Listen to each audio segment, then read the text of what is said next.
welcome back to my channel. My name is Ashley if you're new here, and today I'm going to be doing my July wrap up. So if you aren't new, you might notice that I have new shelves behind me. I'm so excited about them. They're the Billy bookshelf cases from IKEA.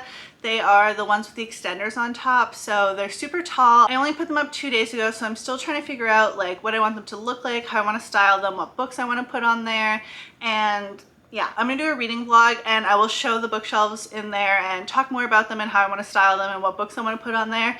So if you want to see more detail about the shelves, that will be up in a few days. But other than that, let's just get started. I read 23 books in July, and so I read thrillers, horror, mystery, fantasy, romance, contemporary / like general fiction. I only have one in there. I didn't really know where else to put it. Middle grade / YA and graphic novels. So I'm really excited to get into them, talk about them, and wrap-ups are my favorite just because I love talking about books. I'm like such a talker, and so I just love wrap-ups. I love watching wrap-ups. I love doing wrap-ups. Some of my books are still in boxes just because I did box them all up to make it easier to move the shelves and just kind of organize it slowly on my own time so that I wasn't like having books all over the floor and like rushing to complete them just because of like stress of like mess. So some of them I don't have with me, but I'll insert the picture for them. So I think I'm going to start with romance, and the first one I'm going to talk about is actually my favorite book of July, I believe.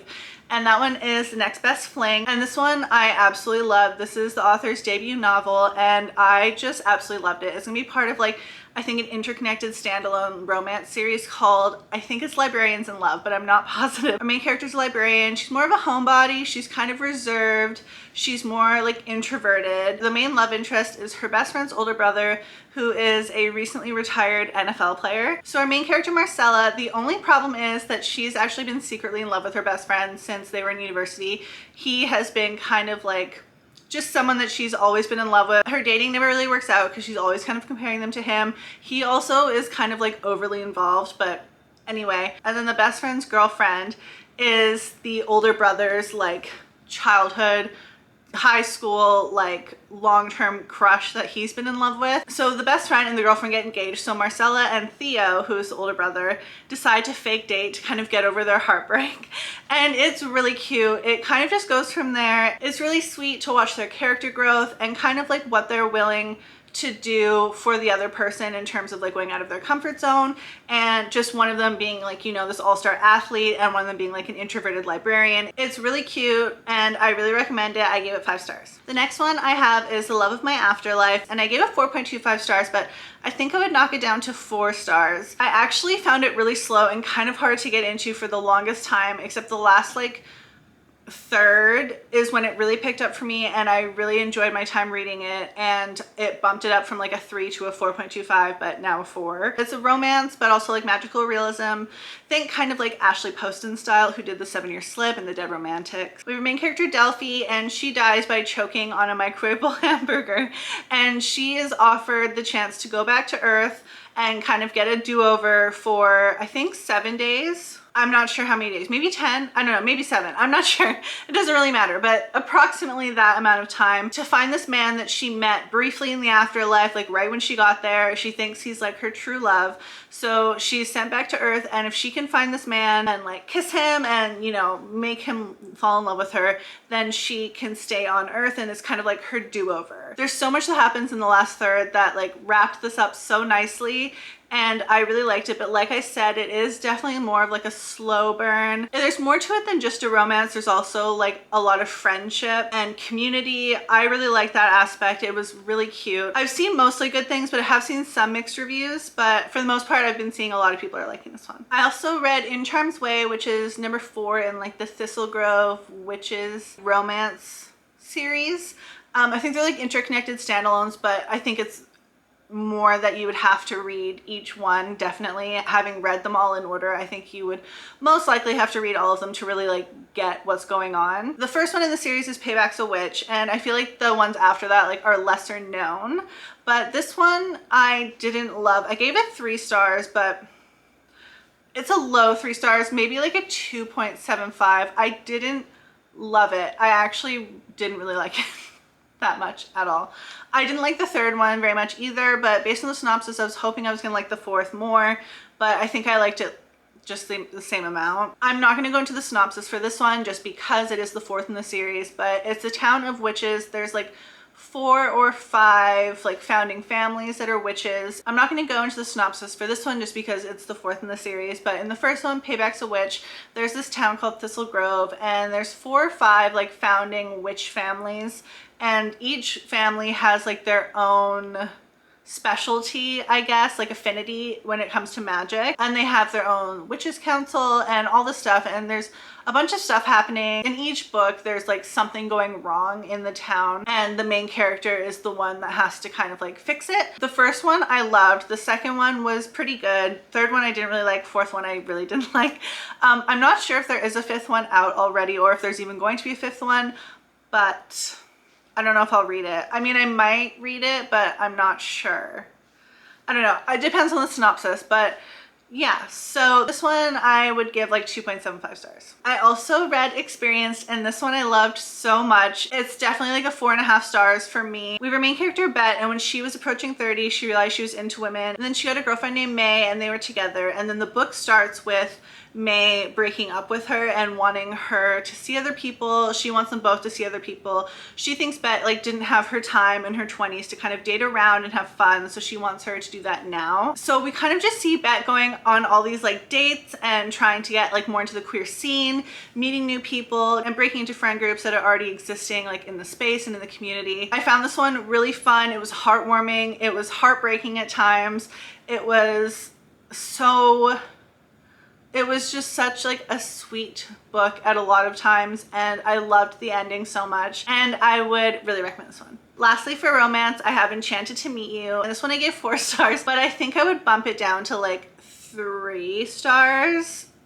Yeah, probably 3 stars, because after thinking about it, I didn't really love it that much, and after I read some reviews, I was like, okay, yeah, like that makes a lot of sense, like the negative aspects that they're saying. I normally don't like to do that just because I don't want to like a book and then read bad reviews and be like, oh, okay, yeah, I don't like it either. But I felt iffy about a few things, and like plot hole type things and just like weird stuff. So I went and checked, and I was like, okay, yeah. So probably 3 stars. So like I liked it, it was fine, but I didn't love it. In this one, we have a main character, Jessica, and when she was a teenager, she cast a spell, I believe it was a love spell, and it went disastrously wrong, and a bunch of like bad stuff happened. It was like a chain reaction, and it brought really bad attention to her from the World Council of Witches. So then 15 years later, she's super surprised when a man walks into her shop and says that she is like the chosen one.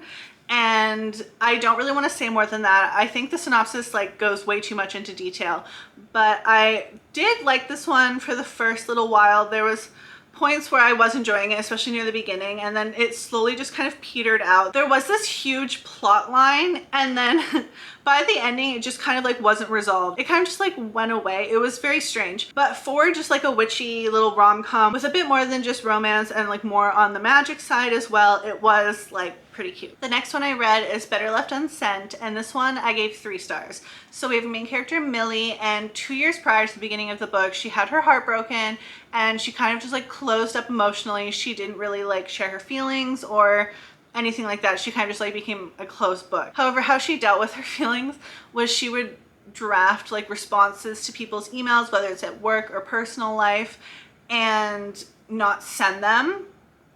But then there was like a problem with her work server or something, and then all of these like hundreds of purposely unsent emails were sent to the recipient. So everyone got these scathing emails, or these like super emotional emails, or like emails with a ton of her secrets regarding this person or her real thoughts on them. And it was a disaster. I felt so bad for her. And then after that, we just kind of watch her deal with the fallout and see if she's going to come back from it, basically, and how she's going to come back from it and how she's going to cope with what happened, because it really did kind of blow up her life in every way, whether it's at work or with her friends or with her family. And I personally don't understand why she would do this.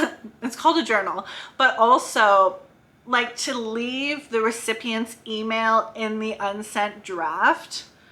That just seems like a recipe for disaster. Like, why wouldn't you at least remove the email so it wasn't like addressed to anyone officially in the like 2 sections, so that like this wouldn't have happened? Like, that seems like such a recipe for disaster. So there's some things where I was like, this just is dumb. Like, I don't know why she did a lot of things she did, but it made for a funny story, which I guess is the point. And yeah, it was enjoyable. It was okay. There was definitely times where it was super, super slow. I definitely wish it was like a bit shorter and like maybe a bit more to the point. Now I'm going to do maybe fantasy. So I'm going to start off with A Dowry of Blood, and this one I gave 4.5 stars. I loved this one so much. I'm recommending it to like everyone. I really, really enjoyed it. The main character is Dracula's like first wife or one of his wives. I believe it's like his first official wife.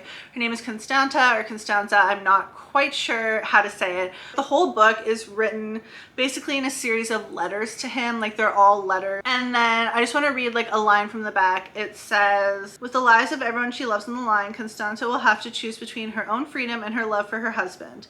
But bonds forged by blood can be broken only by death. If you're into vampires at all, if you're into any sort of like gothic romance or anything like that, I would highly recommend picking this up. If you want to save it for like October or like the fall, you know, that's fine, but I think this one would be good for like all year round. I really love this. Hey everyone, so I'm editing right now and I just wanted to insert a clip here. I did notice earlier when I was filming that I did my first fantasy and then I went straight into mystery, horror, thriller without realizing it. So after A Dowry of Blood, I will be going to thriller, mystery, and horror without realizing it. But then I do realize it and I go back to fantasy. So just that's what happens there. Next, I read The Vacancy in Room 10, and this one I read through audio.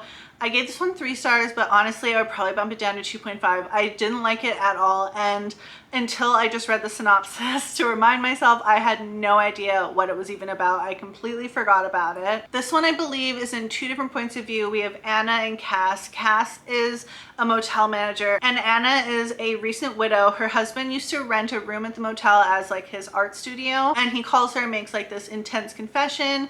He winds up dead, and so she goes to this motel to try and figure out like what's going on. She doesn't really believe the confession. She's trying to get to the bottom of like what happened, why he called her and said this confession, if it was even true.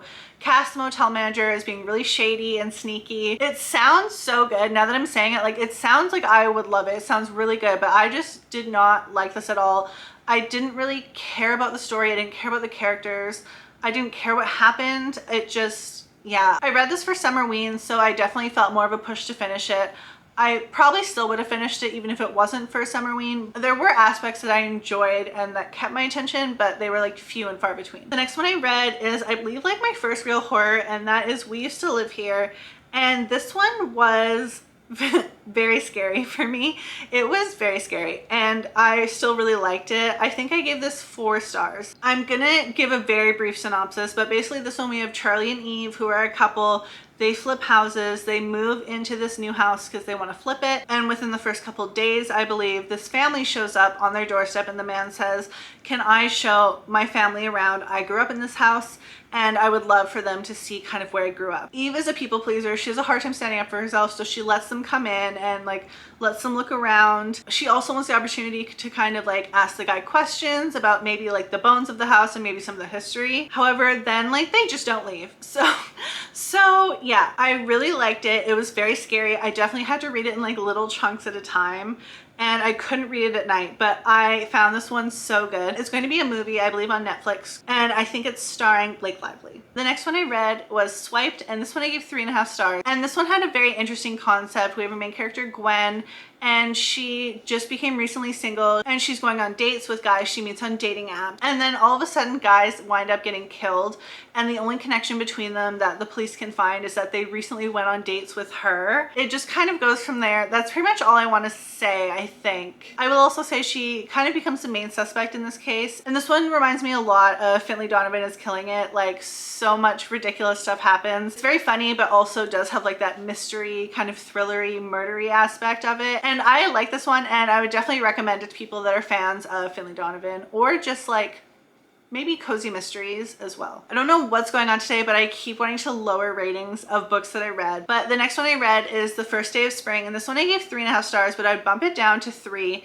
I don't really remember anything about this, and I think I found it very slow and boring at times. The pacing was weird. I just found myself not absolutely loving this, and I almost like didn't care, but I cared enough to keep going, and I cared enough that I was kind of like invested in figuring out what happened, but I wasn't like super invested and like flipping through the pages like I usually do with thrillers. In this one we have a main character, Chrissy, and she's 8 years old. She has just killed a boy and it made her belly like fizzle pop, and she loved the feeling of killing this boy. And then 20 years later, Chrissy is grown up and she is living under a different name, and she has her own daughter. She's struggling with like parenthood and just kind of living life as a normal adult because of kind of the consequences of what happened when she was 8. This one is hard to say. It has really good reviews and ratings from what I've seen.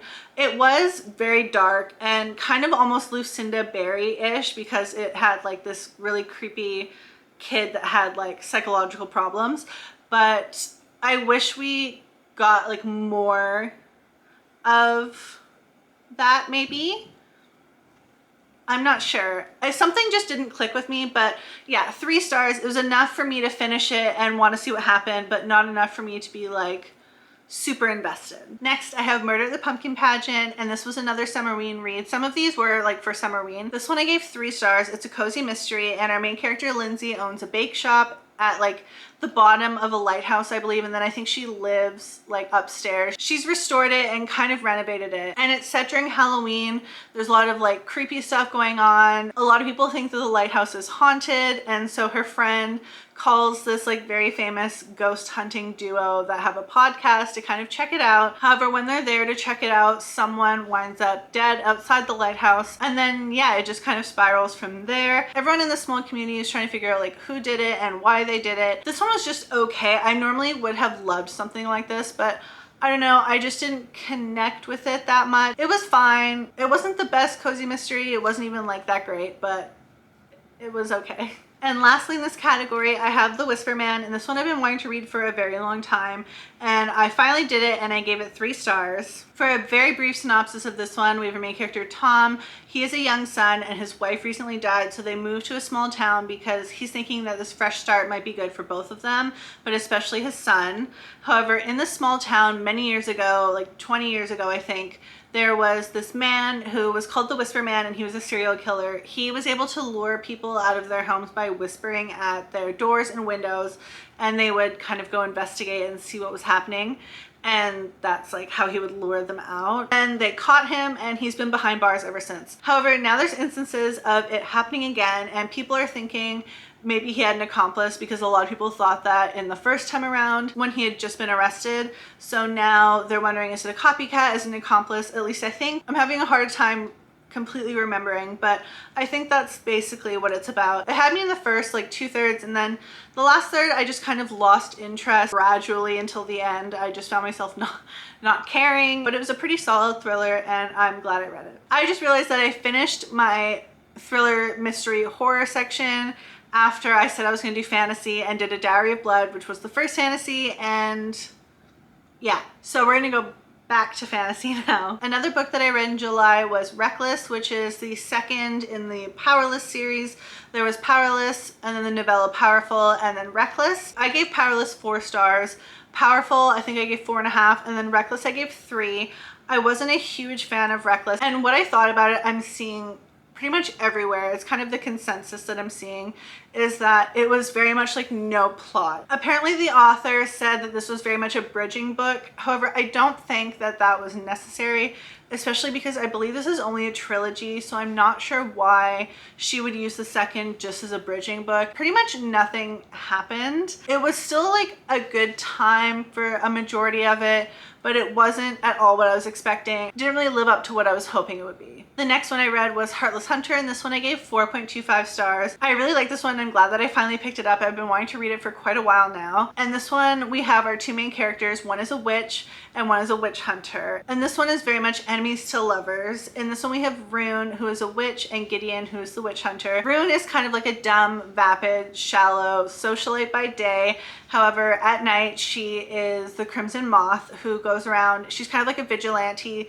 saving witches because witches had just been outlawed or being imprisoned or executed.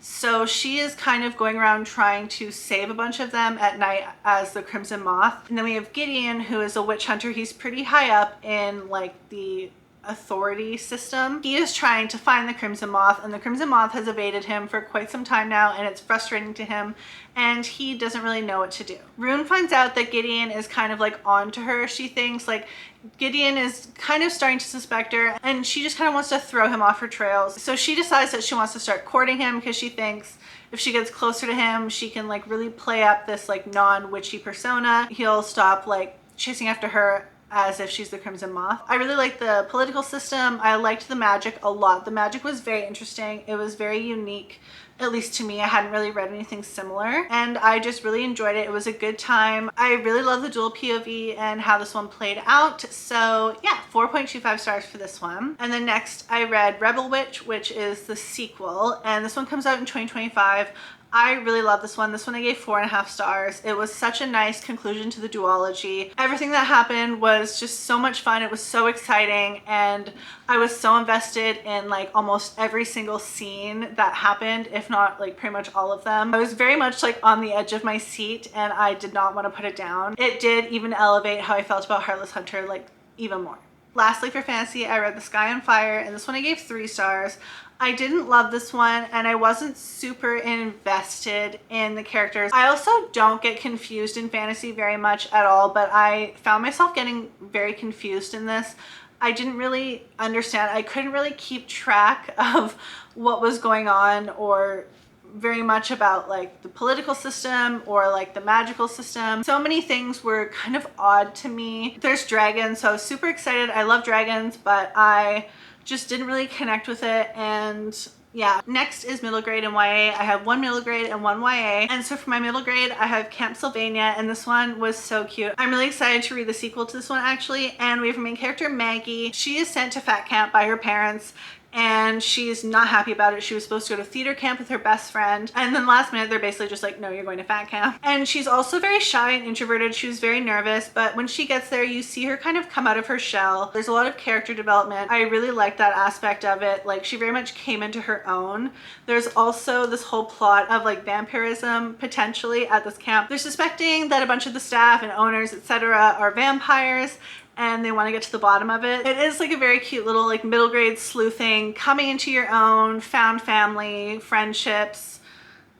Yeah, it was really cute, and I would really recommend it. This one I gave, I think, 4.5 stars. The next one that I read is Mysterious Ways. This one is YA, and I gave it 3 stars. It's definitely a low 3 stars. It was very odd. It sounded very promising. It sounded like pretty unique. It had a few aspects that I thought I would really like. I'm gonna just like read this from the synopsis because it's kind of confusing to explain. So it says, 17-year-old Maya knows everything. When she looks at someone, she instantly knows their history, their private thoughts, their secret desires, their most tragic failures. Combine these private miseries with the general state of the world, and it's easy to see why Maya's power starts to get her down, which is why she was sent to the Whispering Pines psychiatric facility, and also why starting in a new school is going to be such a challenge. Now, faced with Tyler, a cute guy she actually wants to know everything about, Maya realizes that maybe her power isn't so horrible after all.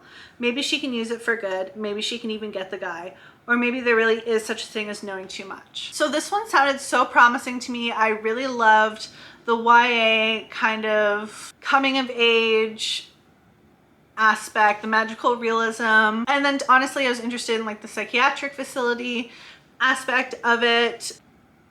Yeah, so I had really high hopes for this one, and unfortunately it just felt kind of flat. I gave it a low 3 stars. I found myself like really pushing through this one when I didn't really want to. It was kind of a slog.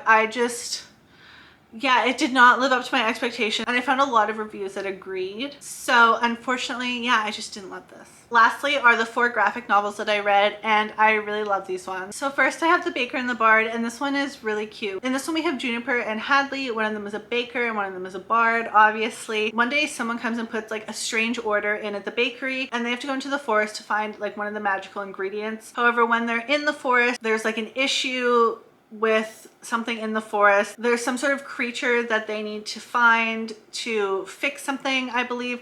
I actually don't really remember much of this one, but I remember I really liked it, and it was very cute and heartwarming. The next one I read is Sheets, and this one was actually very surprisingly depressing.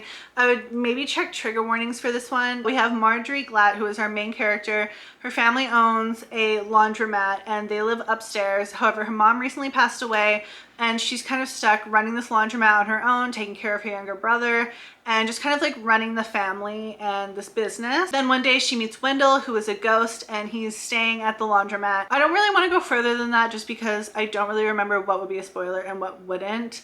And there is so much that happens in this, and it is a series. I think there's like 3 more after this, and there might be more coming out later. I really liked it, and I already have the next few like checked out from Libby. The next one is one that I'm so excited that I finally read, and that is Mooncakes. And in Mooncakes, we have our main character, Nova, who is a young teen witch. And one day she follows this huge like white wolf into the forest, or comes across it in the forest, I can't remember. And it turns out that it's her childhood friend, Tam, who turns into a werewolf, and they have come back to the town to kind of investigate something going on. There's like a demon or a creature, and they're trying to get to the bottom of it. They team up to try and figure it out together, and they're using magic and werewolf magic as well. I really like this one. It was very cute, and I would highly recommend it. Then last but definitely not least, I have Heartstopper, and this one I absolutely loved. I put it off for so long just because there was so much hype around the series as well as the Netflix show, and I just kind of got nervous that it wouldn't live up to the hype for me just because it has been so hyped, but it definitely did live up to the hype for me.